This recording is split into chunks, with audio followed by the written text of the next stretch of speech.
Well, hello again. It's Bruce Williams, and today I want to talk for just a brief period about the selected gross pathology of North American mammals and concentrate on protozoal diseases. But before I do that, I want to thank all my friends and my colleagues who have provided me their fantastic images, either individually at courses or through online collections, which allow me to put these lectures together. I think this is going to be a pretty short lecture. There aren't too many protozoal diseases, and you probably know about all of these from the domestic species, but they do get into wild animals too. Often not the same species of protozoa, but something very related. The pathogenesis is just about the same. And here we're looking at some skeletal muscle from a white-tailed deer. And scattered through this are these greatly dilated myocytes, which are white, and they are cram-packed with proliferating zooids of Sarcocystus. And as we know from our domestic species, Sarcocystus is generally an intramuscular protozoan that lives in the muscles of ruminants. But you can see it in just about every species. You can see it in non-human primates and rodents. I'd be surprised if there were any species that really didn't get it. Generally, in most cases, the intermediate host is an herbivore or an omnivore, and the final host is a canid or felid, or sometimes an omnivore itself, like a possum. They all have different names, and they change all the time, and it's always good to have a nice reference book or Google available so you can keep up with the latest names. They rarely cause any particular disease. They sit there very happily, and as long as these bradyzooids stay within the muscle fiber, they won't cause any problem. Sometimes you get rupture of them because they get too big or because there's some trauma to them. And when these zooids are released, they often will result in some granulomatous and eosinophilic inflammation. But it's not a whole lot.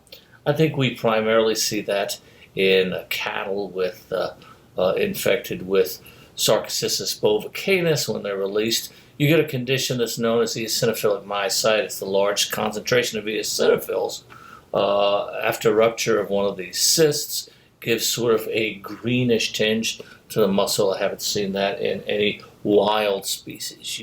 If you are a hunter, you're a pathologist, you're very familiar with Sarcocysts. We usually pay almost no attention to them.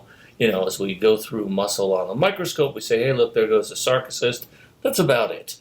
I suppose the protozoologists get all excited about them, but I can't say that I really share their enthusiasm for this anymore. A white-tailed deer, if you really want to know, I think the most common species name is Sarcocystus otocoiliocanus. Most of these are named with the intermediate and the final host in the name. There's one in mule deer, which is Sarcocystus hemiolitranus, and so that is for the deer, and the wolf is the definitive host, so you get the lutranus at the end of it. So Sarcocysts, dime a dozen, can't get real excited about them, but we had to cover them anyhow. Here's a picture that is old as dirt. This is from the AFIP, and many years ago the department chair was really did a lot of research on Babesia. So I think this is probably from his collection back in the late 60s or early 70s. And what we're looking here is a pair of deer, or a single deer kidney, which has been bisected. And you can see that the pelvis is very yellow because the animal was systemically jaundiced or had icterus. And the cortex is a deep brown-black color because of the pigmentary nephrosis. All these changes are associated with severe hemolytic anemia. When you think about ruminants, you want to think one of the diseases is going to be protozoal because whether you are cattle or sheep or deer, they do get infected with intra-erythrocytic parasites, which can result in varying degrees of hemolytic anemia. The one that causes this, or the two that are mainly identified in deer, are both tick-borne diseases. This one is Babesia. Tylaria is a second one. You very rarely see icterus with that one, or severe hemolytic crisis. You can see sometimes in the fawns of mule deer, but in most cases, because it's more of a long-term hemolysis. The animals become anemic and pale and all that. They don't get this florid jaundice. These black kidneys are filled with hemoglobin pigment, which is going to come out in the urine. This is the open urine with the blue-black urine of affected animals. So that's Babesia or babesiosis in deer. And I'm sorry I don't have a good species name for you. I would probably say Babesia oedicolii or something, because it seems like everything that affects white-tailed deer is oedicolii. But I'm going to let you look that up at Google, and don't forget to Google $5 or $10 a year, like I always do. Seems like they ask me now every 6 months, but I always give them because I'm always looking at Google. So I'd hate to see something like that go away.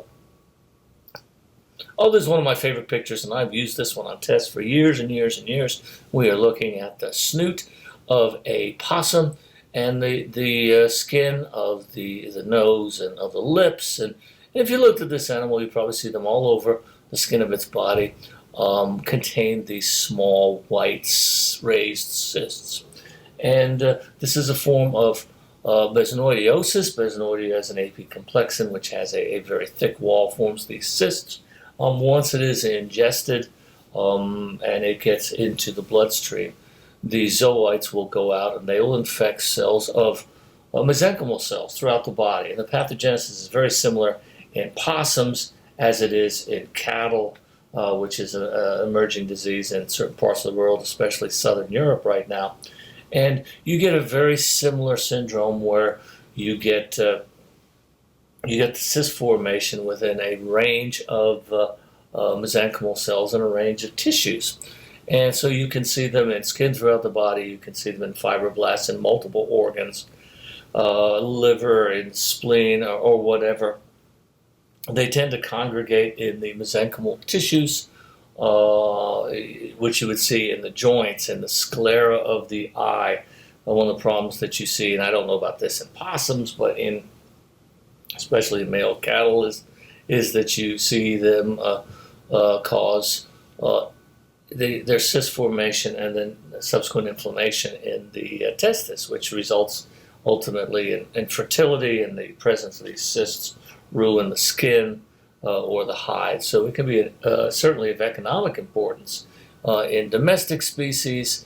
In possums, possums have so many different parasites, both helminth and protozoal, that they're almost like walking natural history museums. So you can see them all over their body, and it doesn't really seem to cause them a whole lot of problem. Another wildlife species that is affected by Besnoidia. Oh, did I mention that the name of this particular parasite is Besnoidia darlingi? I guess the guy who named it was Dr. Darling, or someone that really, really, really liked their possum.